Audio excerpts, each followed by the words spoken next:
Bismillahirrahmanirrahim. Uh, welcome you in this class.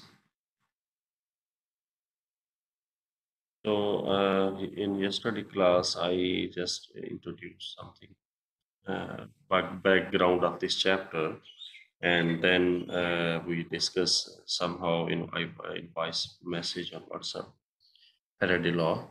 So one time again, I'm going to repeat this one. Uh, हम इसको repeat कर रहे हैं for your convenience again. तो now you can see, क्योंकि ये chapter 31 जो है ये इसी हल्डर रेसनिक-क्रेन का बुक चैप्टर है, तो जिसमें हम ये Faraday law of induction, motional EMF, Lenz's law, induce EMF and electric fields के बारे में पढ़ेंगे। ये 31.4 तक पढ़ेंगे। सो ओवरऑल इस चैप्टर का जो फोकस है वो है कि इलेक्ट्रिसिटी एंड मैग्नेटिज्म की स्टडीज़ हैं इस चैप्टर में। कि एक तो हम प्रीवियसली ये देख चुके हैं कि इलेक्ट्रिक फील्ड जो है वो स्टेशनरी चार्जेस की वजह से पैदा होती है, और मैग्नेटिक फील्ड जो है वो मूविंग चार्जेस की वजह से पैदा होती है। तो यहाँ पे हम इस चैप्टर में सिर्फ जो पढ़ेंगे, हम सिर्फ इलेक्ट्रिक फील्ड की बात करेंगे कि कैसे इलेक्ट्रिक फील्ड प्रोड्यूस होती है बाय चेंजिंग मैग्नेटिक फील्ड। हम अभी मैग्नेटिक फील्ड कैसे पैदा होगी उसकी बात नहीं करेंगे, वो नेक्स्ट चैप्टर में आएंगे। तो अभी हम ये बात करेंगे कि how electric field can be produced by varying magnetic field. So Michael Faraday ने 1831 में जो है ये शो किया कि EMF can be induce in a circuit by changing magnetic field. तो ये मेन कंसेप्ट है बिहाइंड फैराडे। उसने ये कहा कि उसने ये साबित भी किया थ्रू एक्सपेरिमेंट कि EMF electromotive force can be induce in a circuit by changing magnetic field. अगर आप मैग्नेटिक फील्ड को चेंज करते हैं तो उससे आप इंड्यूस ईएमएफ जो है किसी भी सर्किट के अंदर पैदा कर सकते हैं। सो एन इंड्यूस ईएमएफ जो है that is current as well, उसको आप करंट कह सकते हैं, इंड्यूस करंट कह सकते हैं। तो उसको आप बहुत सारे वेज से जो है पैदा कर सकते हैं। For instance by moving a close loop of wire into a region where a magnetic field exist. जहाँ मैग्नेटिक फील्ड मौजूद है जिस रीजन में, जैसे आप जानते हैं कि आपके पास मैग्नेट हो, उसके अराउंड मैग्नेटिक फील्ड होती है, और बहुत सारे जो है वो ये है मैग्नेटिक फील्ड के। So simply if we take this example, if you have a magnet है आपके पास, उसके अराउंड मैग्नेटिक फील्ड होगी। सो उसके अराउंड एक ऐसा रीजन होगा जहां पे मैग्नेटिक फील्ड मौजूद है। सो अगर आप एक करंट लूप क्या है? क्लोज लूप ऑफ वायर, यानी आप वायर को एक लूप की फॉर्म में बेंड करें, लूप बनाए उसका वायर का, सर्कुलर बना लें, क्लोज लूप बना लें, और उसको अगर आप उस मैग्नेटिक फील्ड के रीजन में ले जाते हैं, उसको वहां ले जाते हैं, वहां स्टेबल ना रखें उसको, जस्ट जब आप उसकी तरफ उस लूप को मूव कर रहे हैं, यानी मैग्नेटिक फील्ड वाले रीजन में ले जा रहे हैं, तो क्या होगा? The result of this lead to, मतलब उसने आगे अभी हम इसको डिटेल में देखेंगे। ये जो मैं लूप को जब आप मैग्नेटिक फील्ड में ले जाएंगे, या लूप आप फिक्स रख लेते हैं, स्टेशनरी रख लेते हैं, मैग्नेट को मूव करते हैं, मैग्नेट मूव करेगा तो साथ मैग्नेटिक फील्ड जो है वो चेंज होगी टूवर्ड्स, जब आप टूवर्ड्स लूप मूव करेंगे या अवे फ्रॉम द लूप करेंगे, तो दोनों सूरतों में वो चेंज हो। तो ये बेसिकली ये उसका एक्सपेरिमेंट था, आगे आप हम इसकी डिटेल देखेंगे। So secondly, this Faraday law is very very important law because you have used listen about Maxwell equations. Maxwell equations, they are the वो उसी तरह इम्पोर्टेंट है इलेक्ट्रोडायनामिक के अंदर, या इलेक्ट्रोडायनामिक के अंदर, इलेक्ट्रिसिटी एंड मैग्नेटिज्म के अंदर, यू कैन से सिंपली जिस तरह न्यूटन्स लॉ मैकेनिक्स के अंदर इम्पोर्टेंट है। सो आप ये कह लें, ये फैराडे लॉ जो है ये one of Maxwell equation, in Maxwell की 4 इक्वेशंस हैं, उनमें जो पहली इक्वेशन है वो फैराडे लॉ ऑफ इंडक्शन है। इसकी इंपॉर्टेंस आप खुद इससे अंदाजा लगा सकते हैं कि मैक्सवेल इक्वेशंस को इलेक्ट्रोडायनामिक के अंदर वही इम्पोर्टेंस इनकी वही इम्पोर्टेंस है जो न्यूटन्स लॉ की मैकेनिक्स के अंदर है. So that is very very important law, Faraday law of induction, जिसकी behind main concept induce EMF और induce current का है by changing magnetic field. So let me define now या अब हम देखते हैं about Faraday law of induction के हवाले से. इसमें बेटा ये नीचे दो फिगर्स हैं 31.1 एंड 31.2. उसमें ये फिगर्स जो हैं ये एक्सपेरिमेंट फैराडे के एक्सपेरिमेंट को शो कर रही हैं. फर्स्ट एक्सपेरिमेंट इज कि अब हमने क्या करना है, हमने मैग्नेटिक फील्ड को चेंज करना है और उस चेंज इन मैग्नेटिक फील्ड के करस्पॉन्डिंगली हमने इंड्यूस ईएमएफ को देखना है कि how EMF can be induced by changing magnetic field. So this is our आप कह लें कि हमारा मोटिव है. हम ये चाहते हैं कि हम ये देखें कि कैसे मैग्नेटिक फील्ड के चेंज होने से EMF जो है वो पैदा होगी. सो उसके लिए क्या है कि नीचे आप ये फिगर पे आए 31.1 पे, जिसका ए भी है, ए पार्ट है, बी पार्ट है, सी पार्ट है. ए पार्ट में क्या है कि आपके पास एक मैग्नेट है, आपने उसको पकड़ा हुआ है, वहां से फील्ड लाइंस निकल रही हैं. अब अगर आप बी फिगर देखें उसमें क्या है, एक मतलब मैग्नेट है आपके हैंड में. सेकेंडली आपका एक लूप ऑफ वायर है जिसको आपने आगे गैल्वानोमीटर से कनेक्ट किया हुआ है. आपका हैंड स्टेशनरी है. You are not moving the magnet away from coil or towards the coil. The magnet is stationary at one place, so there is no EMF in the loop of wire. There is no EMF. There is no induction of EMF. So when just look at figure A, figure 31.1a. So when you are moving the magnet towards coil of wire, so what is happening there? So जब आप हाथ को move कर रहे हैं, जब आप magnet को टूवर्ड्स कॉइल मूव कर रहे हैं, you are changing magnetic field. आप क्या कर रहे हैं, मैग्नेटिक फील्ड को चेंज कर रहे हैं. So this change will develop induce EMF in the loop, यानी करंट लूप के अंदर, या सॉरी लूप ऑफ वायर के अंदर जो है वो इंड्यूस ईएमएफ पैदा करेगा. अब ये जो इंड्यूस ईएमएफ है ये इंड्यूस करंट जनरेट करती है, जिसकी डिफ्लेक्शन आप गैल्वानोमीटर पे देख सकते हैं. ठीक है. So when you are moving your hand या when you are moving the magnet towards coil, the galvanometer is showing deflection on one side. So secondly, go to figure 31.1 C. इसके C part पे जाएं. उसमें क्या है कि जब आप इसमें मैग्नेट को अवे मूव कर रहे हैं from the coil, again there is deflection on the galvanometer. So the concept of Faraday law, what he initially thought, he thought that if we change magnetic field, then induced EMF can be generated. So now you can see now कि उसने magnetic field को change किया by moving magnet towards coil, by moving magnet away from the coil. In both cases, he's seen that there was deflection on the galvanometer. So it means he proved his idea with the experiment कि induce EMF पैदा होती है, जो कि galvanometer से आप देख सकते हैं, कि उसकी डिफ्लेक्शन से देख सकते हैं. लेकिन अगर मैग्नेटिक फील्ड स्टेशनरी है, if magnetic field is stationary का मतलब क्या है, if that is not changing. ठीक है. So there is no EMF. इसका मतलब है कि चेंज इन मैग्नेटिक फील्ड ही इंड्यूस ईएमएफ पैदा करता है, यही इंड्यूस करंट जो है वो डेवलप करता है. So that is the thing, the final conclusion of it. So इसका मतलब one thing is prove that if we change magnetic field, we can develop induced EMF in the circuit. Okay. So अब इसी बात को secondly endorse करने के लिए हम second experiment की तरफ जाते हैं. उसमें क्या है, उसमें ये है 31.2 फिगर नीचे है इससे, जिसमें उसने एक नया एक्सपेरिमेंट इसी चीज को प्रूव करने के लिए किया. उसने एक सर्कुलर कॉइल ली, मतलब उसने लूप लिया, मे बी ये आयरन का होगा डेफिनेटली.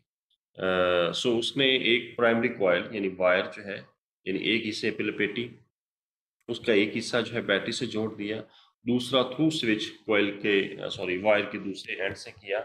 अब दूसरी साइड पे एक सेकेंडरी कॉइल है, उसको उसने गैल्वानोमीटर से एक पार्ट उसका दोनों पार्ट उसके जो है उसके वायरिंग के बाद उस वायर के ऊपर लूप के रैप करने के बाद उसने दोनों साइड्स जो है गैल्वानोमीटर के साथ अटैच कर दी। अब यहाँ देखें, ये दोनों वायर्स यानी प्राइमरी कॉइल और सेकेंडरी कॉइल, जब वायर को आप इस तरह रैप कर लेते हैं तो ये कॉइल बन जाती है।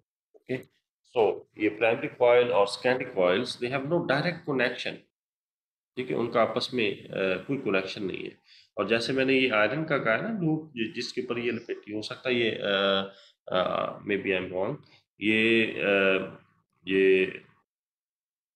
maybe I'm not sure this time, we will see it later. सो असल मकसद की तरफ आते हैं कि अब आप जब ये स्विच ऑन करेंगे तो क्या होगा, ये बैटरी जो है वोल्टेज प्रोवाइड करेगी। यानी इसका मतलब है कि इस लूप में से करंट पास करेगा due to this applied battery जब आप ये स्विच क्लोज करते हैं। अब जब इसमें से करंट, अब आप देखते हैं कि कॉइल में से जब करंट, एक कॉइल रैप हो या कर्ल हो, उसके अंदर से जब करंट प्रोड्यूस होता है तो करंट अपनी डायरेक्शन चेंज करता है। उसकी चेंजिंग डायरेक्शन जो है वो मैग्नेटिक फील्ड प्रोड्यूस करती है।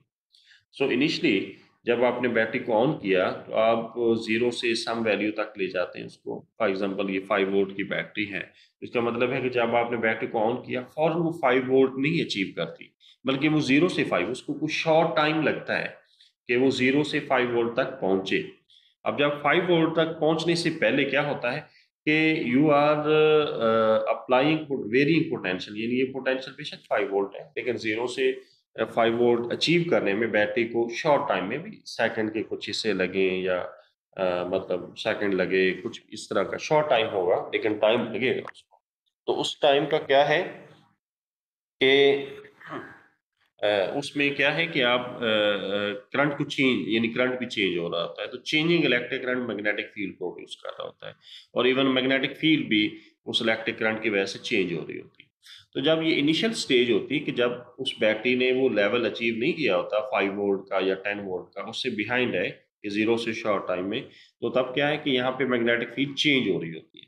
तो ये चेंज इन मैग्नेटिक फील्ड जो है इस सेकेंडरी कॉइल के अंदर इंड्यूस ईएमएफ जनरेट कर तो वहां पे डिफ्लेक्शन होगी। लेकिन ये डिफ्लेक्शन ना इनिशियली जब आपने स्विच क्लोज किया है तभी थोड़ी सी देर के लिए होगा, फिर वो जीरो पे वापस आ जाएगी। उसकी वजह ये है कि initially magnetic field due to change in electric field there is small change variation, उस वेरिएशन की वजह से इंड्यूस ईएमएफ पैदा हुई। लेकिन जो ही मैग्नेटिक फील्ड या इलेक्ट्रिक फील्ड ने वो स्टेबल वैल्यू अचीव की है, वो उसके बाद वो चेंज नहीं हुई, तब क्या होता है, डिफ्लेक्शन जो है वो नहीं होती। मतलब वो इनिशियल डिफ्लेक्शन होगी लेकिन फौरन ही वो जीरो पे आ जाएगा। इसी तरह जब हम ये स्विच ओपन करते हैं, ओपन करने से क्या होता है कि आहिस्ता आहिस्ता उस प्राइमरी कॉइल के अंदर करंट की वैल्यू उस मैक्सिमम से जीरो की तरफ आती है, तो अगेन मैग्नेटिक फील्ड चेंज होती है, again change in magnetic field जो है इंड्यूस, तो तब वो अगेन वो डिफ्लेक्शन दूसरी साइड पे शो करता है। इसका मतलब ये हुआ कि जब आप मैग्नेटिक फील्ड को चेंज कर रहे हैं तो change in magnetic field induce EMF पैदा कर रही है। अगर आप चेंज नहीं कर रहे, स्टेबल है मैग्नेटिक फील्ड, कांस्टेंट है मैग्नेटिक फील्ड, तो तब आप क्या कह सकते हैं कि there is no induce EMF. अब यहाँ दोनों एक्सपेरिमेंट से, दोनों एग्जाम्पलों से हमें ये कंक्लूजन मिलता है। जैसे आप ये शेडेड एरिया में इसको देख सकते हैं। As a result of these observations, Faraday concluded that an electric current can be induced in a circuit, the secondary circuit in our setup, जैसे पूरा आपने देखा, by changing magnetic field। यानी हम वही उसकी बात कि इंड्यूस ईएमएफ का मतलब है इंड्यूस करंट, यानी electric current can be induce, यानी इंड्यूस करंट आप जनरेट कर सकते हैं सर्किट में by a changing magnetic field. Induced current exists for only a short time while the magnetic field through the secondary coil is changing। जब secondary coil के through जो है magnetic field change हो रही है। Once the magnetic field reaches a steady value, इन जब magnetic field steady value achieve कर लेती है, the current in the secondary coil disappears। In effect, the secondary circuit behave as though a source of EMF were connected to it for a short time, it is customary to say that an induced EMF is produced in the circuit, secondary circuit, by changing magnetic field. तो ये conclusion है इसका. So EMF induced in the circuit is directly proportional to the time rate of change of magnetic flux through the circuit. Magnetic flux through the circuit with respect to time he magnetic field है basically. This statement known as Faraday law of induction. इसको हम Faraday law, ये जो ऊपर आपने statement पढ़ी, the EMF induced in a circuit is directly proportional to the time rate of change of magnetic flux through the circuit. Okay, so ये Faraday law of induction है, इसकी स्टेटमेंट है. और सेकेंडली ये नीचे 31.1 इक्वेशन जो है वो इसकी मैथमेटिकल फॉर्म है.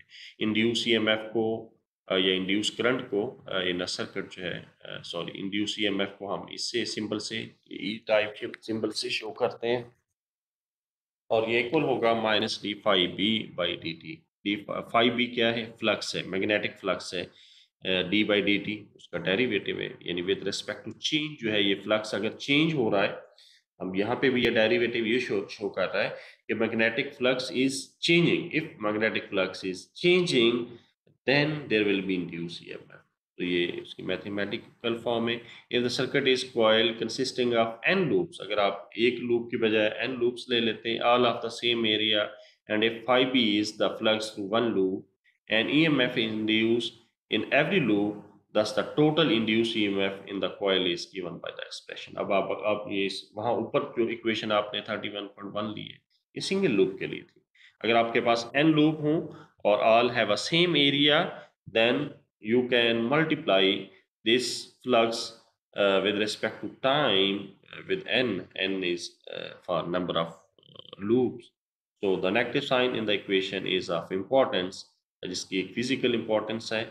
इसको हम अभी नहीं बल्कि नेक्स्ट सेक्शन में 31.3 में डिस्कस करेंगे. What this show negative sign. Suppose that a loop enclosing an area. एक हमारे पास ये 31.3 फिगर के अंदर एक लूप है जिसका एरिया ए, टोटल एरिया उस लूप का ए है, lies in a uniform magnetic field, जो कि एक मैग्नेटिक फील्ड के अंदर हमने रखा हुआ है जैसे फिगर में शो हो रहा है. The magnetic flux through the loop is equal to B A cos theta. Okay, so क्योंकि बी की डायरेक्शन क्या है, नॉर्मल की डायरेक्शन क्या है, नॉर्मल टू द लूप जो है उसकी डायरेक्शन क्या है, उसके दरमियान ये थीटा जो है ये क्योंकि अब उसमें जो परपेंडिकुलर होंगे किस एंगल पे मैग्नेट ये लूप सॉरी इस लूप का और मैग्नेटिक फील्ड लाइंस का एंगल क्या है, यानी नॉर्मल के दरमियान, तो उस पर depend. Hence the induce EMF can be expressed as minus d by d t B A cos theta. So for this induced EMF we can see again, you can see here कि ये magnetic flux है B A cos theta. ये एक example आप कह लें, अगर हमारे पास लूप हो और मैग्नेटिक फील्ड लाइन उसमें से पास हो रही हूँ, उसकी हम इंड्यूस EMF जो है वो फाइंड कर सकते हैं. Secondly, from this expression we see that EMF can be induced in the circuit in several ways. बहुत सारे तरीकों के साथ हम इंड्यूस EMF जो है पैदा कर सकते हैं by changing magnetic field with respect to time. The area enclosed by the loop can change with time. In area अगर आप enclosed by the loop can change with time, इसको भी आप change कर सकते हैं. Induced EMF angle between B and normal to the loop can change with time. तो वो भी induced EMF generate any combination आप इनमें से कोई एक के बजाय दो चीजें मिलकर भी induced EMF जो है वो पैदा कर सकते हैं. So thank you very much for listening me. So this is about this. So next section, some applications in the next video explain.